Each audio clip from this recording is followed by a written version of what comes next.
de Educación, codirectora del Experto Universitario en Gobernanza y Participación Ciudadana de la Universidad de Las Palmas de Gran Canaria. Y su ponencia lleva por título Pensar la participación como proceso educativo. Profesora Arminda Álamo, cuando quiera puede comenzar su ponencia. Bueno, buenas tardes a todas y a todos. A ver, un momento que comparto. Ahí, me pueden ver, ¿no? Sí. Buenas tardes a todos. En primer lugar, gracias, profesora Valverde, y agradecerles al profesor Castellano y a los demás compañeros por darme la oportunidad de participar en este Congreso Internacional de Democracia y Participación. En un contexto, como comentaba la ponente anterior, que se nos hace difícil, un contexto anómalo, un contexto complejo, un contexto difícil, inundado por una crisis sanitaria que despliega múltiples crisis, ¿no? Una crisis social, una crisis económica y una crisis política. Por tanto, este Congreso, en este contexto, hablar de democracia y describir la participación ciudadana, hoy más que nunca se hace necesario. Como me ha presentado la profesora Valverde, mi ponencia pues trata de problematizar y pensar la participación como un proceso educativo, ¿no? Es decir, hablar de participación per se es hablar de pedagogía, ¿no? En este sentido, la ponencia plantea tres líneas que se entrelazan. En un primer lugar, vamos a describir el pensar la educación como concepto, como praxis, desde esa raíz etimológica, pero también la educación como conflicto, en donde se producen también los procesos participativos. Una segunda línea se indagará sobre el pensar la participación, esa participación que también está en disputa, participaciones que se encuentran, participaciones que entran en conflicto, participaciones que van de arriba a abajo y participaciones que nacen a ras del suelo, desde abajo. Y en una tercera línea, ya entrelazando esos dos grandes ámbitos, pensaremos sobre la participación como pedagogía, ¿no? Como proceso pedagógico. Y la pedagogía como proceso participado. En este sentido, en una primera línea donde se problematiza sobre el concepto de educación, he querido ir a la raíz, he querido plantear y exponer y buscar esa raíz etimológica del concepto de educación. Educare tiene que ver con criar, con nutrir y con alimentar, ¿no? Tiene que ver con el proceso de crianza, ¿no? Proceso de alimentación, ¿no? Pero también hay otra contra de eduquere, tiene que ver con el concepto de extraer, sacar de dentro, dar, ¿no?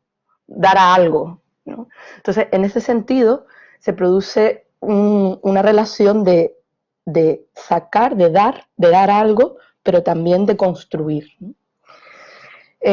Como sabe, la profesora Valverde, colega también de disciplina, ¿no? En el ámbito, este ámbito tan complejo de la pedagogía, no hay teóricos todavía en este momento que se pongan de acuerdo con una concepción de educación, ¿no? Es decir, definir el concepto de educación es complejo, es decir, no hay una definición de educación, no hay una concepción de referencia, ¿no? Porque es un concepto y es un ámbito complejo, problemático y que está en continua transformación. Pero sí es verdad que existen rasgos compartidos en definiciones sobre una aproximación a un concepto de educación y que tienen que ver, o todos se ponen de acuerdo en que tienen que ver con un perfeccionamiento humano, tiene que ver con un proceso, ¿no? Al igual que la participación, tiene que ver con una intencionalidad, con la integralidad, con procesos de comunicación, de individualización, donde está el sujeto, pero también con procesos de socialización, ¿no? Donde están los otros, ¿no? En este sentido, si vamos al conjunto de influencias educativas que que juegan y toman parte y confluyen en el sujeto educando, vemos que hay múltiples contextos, ámbitos, situaciones que educan, ¿no? Hablar de educación en la escuela, creo que ya todas lo hemos superado, ¿no? Hablar de educación es hablar de una concepción que es prácticamente hablar de la evolución humana, ¿no? Hablar del concepto de educación es hablar de una cuestión intrínseca al ser humano y que parte desde que nacemos hasta que morimos y que entra por todos lados. Es decir, la educación deja de formar parte exclusiva del ámbito familiar y del ámbito escolar para compartir otros espacios y otros contextos, como es la cultura, los medios de comunicación, los intereses, el proyecto educativo, el aula, la calle, la ciudad, los lugares, los no lugares, los iguales, ¿no? Los intersticios, ¿no? En definitiva, esos ámbitos que no se ven, que no se nombran y que están construyendo el sujeto, ¿no? Y que están educando, ¿no? En este sentido, hablar de participación como proceso pedagógico per se es un planteamiento, es una línea que educa, que transforma, que construye, ¿no? Claro, desde esta concepción, desde la teoría de la educación, esa raíz etimológica del concepto de educación, los posibles contextos y los rasgos comunes que tienen muchas concepciones sobre la educación, no puedo dejar de evitar, ya me conocen, el plantear que hay hay cierto plano, ¿no? Hay cierta linealidad, ¿no? Y hay cierto cuestionamiento de que la educación es un proceso unidireccional que sí, que da, que nutre, que construye, pero no están planteando una educación que no es neutra, ¿no? Es decir, yo lanzo la pregunta, ¿la educación es neutra? Bueno, me adelanto. La educación no puede ser neutra, porque la neutralidad y la objetividad en el ámbito educativo es una idea romántica. Es decir, hablar de educación es hablar de conflicto, hablar de educación es hablar de connotaciones ideológicas, es hablar de situaciones encontradas, es hablar de confrontación, es hablar de igualdad, es hablar de explotación, es hablar de un complejo mundo que está en permanente lucha y disputa, ¿no? En este sentido, despegándome de esa teoría educativa plana y concibiendo y problematizando la educación como una cuestión conflictiva, no puedo evitar, y yo creo que y él me ha ayudado a pensarla, de compartir con ustedes dos conceptos claves en el ámbito de la sociología del sociólogo francés Pierre Bourdieu, ¿no? Sí, el concepto de campo y el concepto de hábitus. Entender el concepto de campo, ese espacio social de acción y de influencia en el que confluyen relaciones sociales determinadas y que definen la posesión o producción de una forma específica de capital propio de ese campo en cuestión. Es decir, la vida, lo social, la educación y la participación se levantan en un campo donde existen diferentes participantes y diferentes sujetos que tienen una posición dominante o dominada. Y en el interior de ese campo depende de algún grado las reglas específicas que se han planteado, ¿no? Es decir, la idea de campo plantea también un conjunto estructurado de los campos que incluyen sus influencias recíprocas y las relaciones de dominación entre ellos. Es decir, define una estructura social en donde existen diferentes participantes que están disputándose el poder y donde existen unas reglas específicas que los acoge o que los rige, ¿no? Desde esa concepción de campo, donde se levanta la educación y donde se levanta la participación, hay que pensar en un concepto clave que plantea Bourdieu en sus textos, en sus pensamientos, que es el concepto de hábitus. Y yo ahí lo comparto porque ahí es donde considero que está la esperanza. Es decir, yo creo que ahí es donde planteaba la ponente anterior, ¿no? La capacidad del ser, ¿no? De transformar, ¿no? Sí. El hábitus parte de la idea Bourdieu, es que el ser es un agente, es un cuerpo atravesado y conformado por lo social. Es decir, lo social opera en el agente, en el sujeto, de la manera de un esquema incorporado, ¿no? Nos incorporan en el cuerpo una serie de esquemas mentales que hace que actuemos de modo apropiado a las circunstancias, pero más allá de la conciencia y la intención. Es decir, el concepto de hábitus lo que nos está planteando es que el ser se construye maneras de pensar y actuar inconscientes, determinando de los miembros de los determinados grupos y clases sociales en virtud de vivir bajo las mismas condiciones objetivas.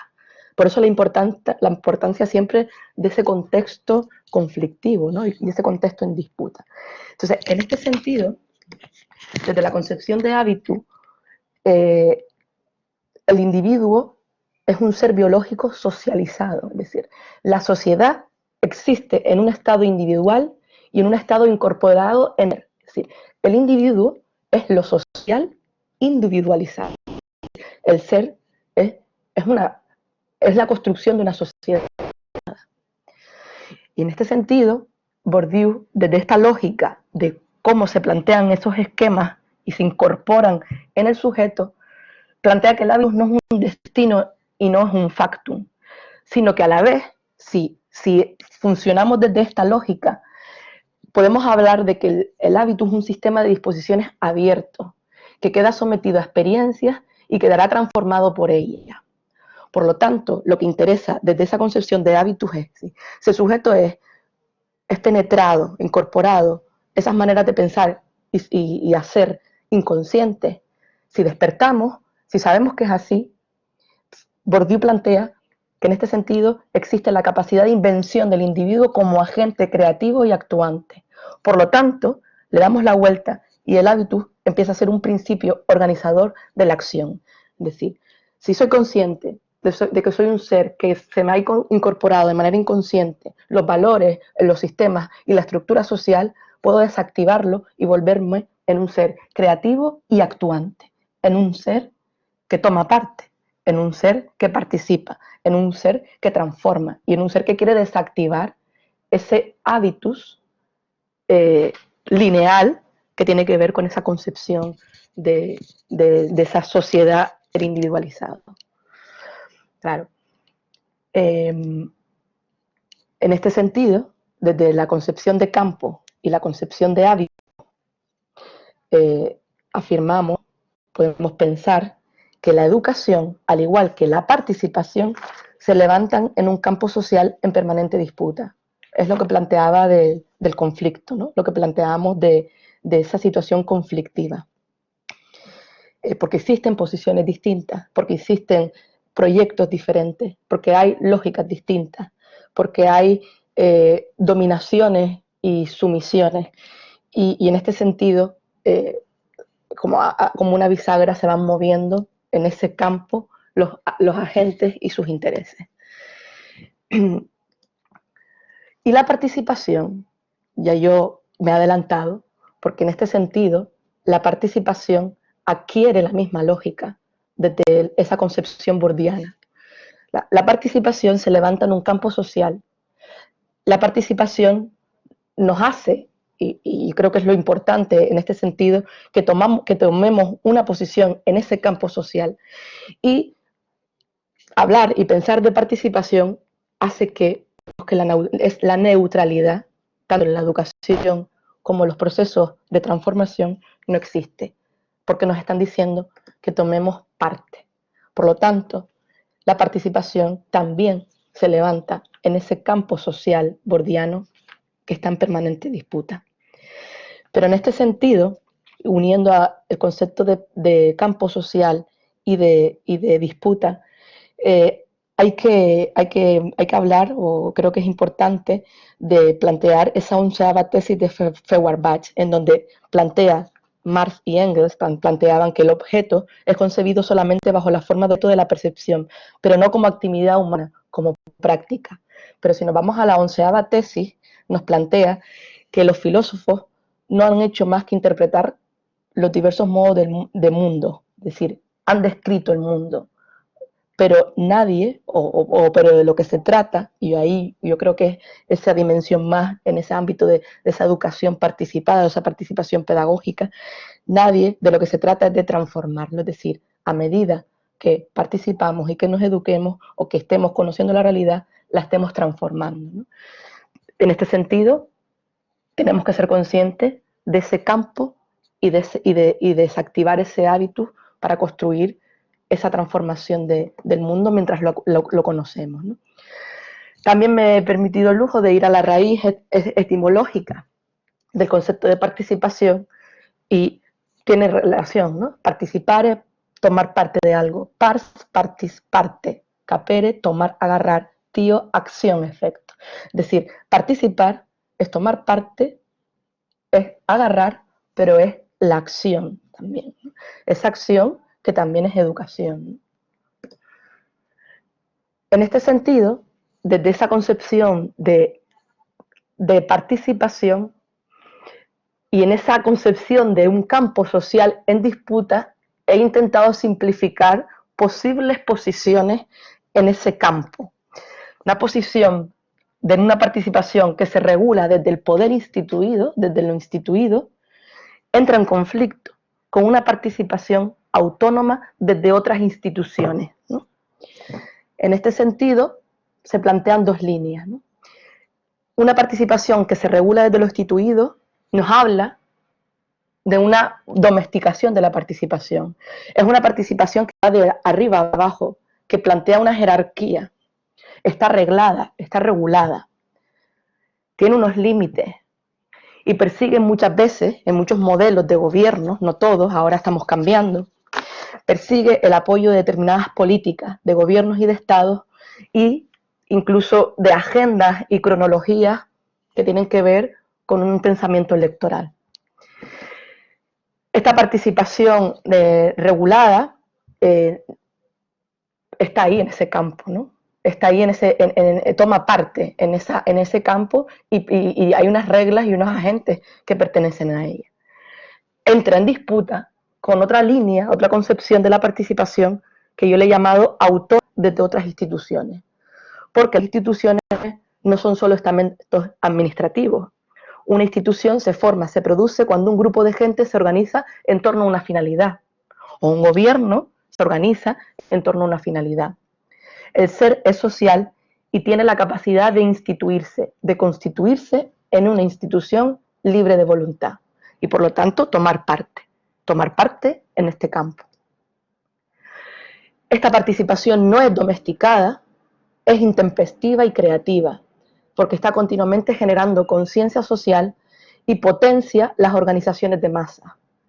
Aquí lo podemos ver en el ámbito de los movimientos sociales, de las organizaciones sociales abiertas, de esos nuevos modelos de gobiernos abiertos que están llegando, que están en nuestros cabildos, en nuestros gobiernos municipales. Tiene un horizonte de libertad, de solidaridad y de igualdad. En este sentido, planteo esta tabla en donde acerco esas dos posiciones, ¿no? Una participación que se regula desde lo instituido y una participación autónoma que surge a ras del suelo y que entra en conflicto en ese campo, ¿no? En este sentido, ¿cómo pensar la participación? Participar, ¿cómo tomar parte? En primer lugar, pensando. Pensar es poder. Tejiendo relaciones de fuerza y comprender que estas relaciones constituyen acciones sobre otras acciones. Actos tales como unir, organizar, producir, hacer. Pensar como estrategia, el pensamiento como estrategia. No la reproducción, sino el silencio también, ¿no? Planteaba Deleuze, planteaba que la contemporaneidad nos ha quitado la capacidad de no hacer, ¿no? Es decir, que el sistema continuamente nos está empujando a hacer cosas, ¿no? Al hacer, a correr, a organizarnos, a tener que siempre estar corriendo, haciendo cosas. Y nos ha quitado la potencia del no hacer, ¿no? Entonces es importante recuperar esa potencia del no hacer, ¿sí? Ese pensamiento ensimismado, ese silencio, ese parar, ¿no? Decían que el silencio es revolución, ¿no? O sea, ese parar para poder ver dónde y hacia dónde vamos, ¿no? Creo que es importante el pensar, ¿no? Y el pensar también desde la potencia de ser, ¿no? Ante una vorágine que nos empuja continuamente a estar haciendo cosas y que no nos deja pensar. Gobiernos abiertos, transversalidad en la participación y, por supuesto, lo que les traigo es la práctica pedagógica de la participación. Es decir, la participación autónoma, la participación a ras del suelo, la participación más participada, menos jerarquizada, menos domesticada, activa pedagogía, activa múltiples pedagogías. Yo les propongo 4 elementos que considero que plantea o que activa una participación libre. O sea, la participación activa múltiples pedagogías, pero esa participación y esa pedagogía deben de tener en cuenta estos 4 elementos: el sujeto, la experiencia, lo planetario y el deseo. Cuando planteamos, y ahí ya hacemos ese juego de palabras de participación, pedagogía, hablamos de P con sujeto, porque tanto poniéndole la palabra participación como pedagogía, es importante que exista un participación con sujeto, pedagogía con sujeto. Es el reconocimiento del sujeto con experiencia, biografía e historia, tanto en la pedagogía como en la participación. Es el crear condiciones de transformación a sí mismo, tanto en la pedagogía como en la participación. Una participación que no transforma, que no cambia, no nos vale, no nos sirve. Estas P deben ser antagónicas a otras formas de poder que ponen al sujeto en situación de objetivación y sometimiento. Estamos hablando de la libertad, estamos hablando de ser sujeto y no objeto. Como esa educación dominante que construye un sujeto de una manera unidireccional, no podemos tampoco plantear una participación unidireccional de arriba abajo o de una institución a la población. La población que participa debe ser sujeto y debe ser, no puede estar sometido y no debe ser objeto. Y por lo tanto, estas pedagogías y participación con sujeto deben poner en el centro la voz y el deseo del ser. El siguiente elemento, participación, pedagogía de la experiencia, desde el diálogo, desde el reconocimiento del otro, de lo que es diferente, lo que nace en otro lugar, con otra historia. Es importante integrar las experiencias de otros, de todos, y reconocerlo. Freire planteaba Somos Andando, ¿no? en esa obra, ¿no? En esas obras de que lo que nos ha enseñado Freire, ¿no? Es decir, la educación es una práctica de libertad. Ahí es donde tenemos que, desde esa experiencia del ser que practica y que es libre, se construye la educación y se construye también la participación. Se educa haciendo, se participa caminando y se aprende también caminando y andando. El tanteo de la experiencia planteaba Freinet en el siglo XIX, ¿no? Construir miradas diferentes a la diferente, emprender una escritura colectiva de la experiencia y, por tanto, construir también un relato colectivo de una experiencia que compartimos, ¿no? Es un saber nacido en esos pasos y es un saber pensado y compartido en esos pasos, ¿no? Desde esa experiencia del ser, ¿no? Que vive, que participa, que reconoce y que quiere transformar, ¿no? Y que ha tomado parte, ¿no? Es una participación y pedagogía planetaria. No puede haber P sin relación, no puede haber P sin la dimensión planetaria, sin esa dimensión cosmológica, en que al final todos luchamos por lo mismo, ¿no? O los que nos encontramos en esa tomar parte de, lo que queremos que las cosas cambien y transformar la sociedad, no reproducir los esquemas y reproducir el sistema que no funciona, sino desactivarlo, ¿no?